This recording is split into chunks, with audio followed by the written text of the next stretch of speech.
Outer ring road పరిధిలో భవన నిర్మాణాల్లో కీలక మార్పులు చేసింది రాష్ట్ర ప్రభుత్వం. ట్రాన్స్ఫరబుల్ డెవలప్మెంట్ రైట్స్ వినియోగంపై ప్రభుత్వం కొత్త మార్గదర్శకాలు జారీ చేసింది. బిల్డర్లు, డెవలపర్ల అభ్యర్థనలతో పాత నిర్ణయాలను సవరించింది. దీంతో నిర్మాణ రంగానికి ఊతమిచ్చేలా, చెరువులు, నాలాల పరిరక్షణకు దోహదపడేలా ప్రభుత్వం చర్యలు చేపట్టింది.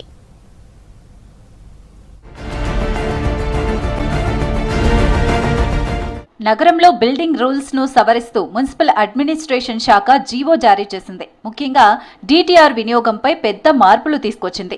ఇంతకుముందు 10 అంతస్తులకు పైగా నిర్మించే భవనాలకు 10% టీడీఆర్ తప్పనిసరి చేసిన ప్రభుత్వం ఇప్పుడు ఆ నిబంధనలను సడలించింది. మార్కెట్లో టీడీఆర్ అందుబాటులో లేక ఇబ్బందులు ఎదుర్కొంటున్నామని బిల్డర్లు చేసిన విజ్ఞప్తిని ప్రభుత్వం పరిగణలోకి తీసుకుంది.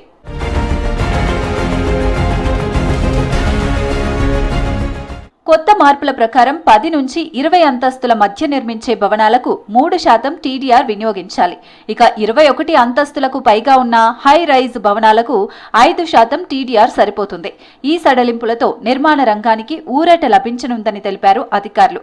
బిల్డింగ్ పర్మిషన్ తీసుకునే సమయంలో 50% టీడీఆర్ సమర్పణ తప్పనిసరి కాగా మిగిలిన 50% ఆక్యుపెన్సీ సర్టిఫికేట్ పొందే సమయంలో ఇవ్వాలన్నారు అధికారులు.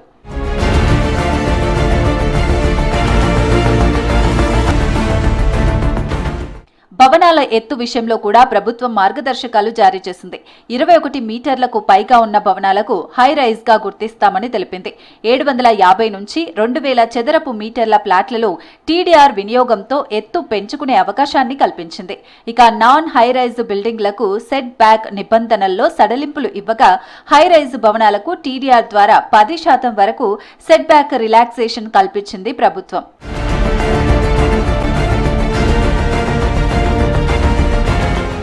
చెరువులు, నాలాల అభివృద్ధి పనులకు భూమి కోల్పోయే వారికి ప్రభుత్వం పెద్ద ఎత్తున టీడీఆర్ ఇస్తోంది.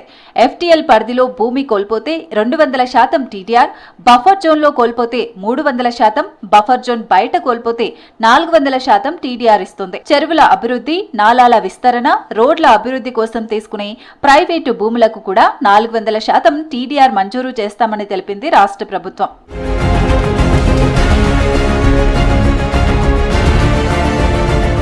హెచ్ఎండిఏ, జీహెచ్ఎంసీ, హైడ్రా, ఎంఆర్డీసీఎల్ చేపట్టే చెరువులు, నాలాల అభివృద్ధి ప్రాజెక్టులకు భూములు అప్పగించే వారికి ఈ టీడీఆర్ వర్తించనుంది.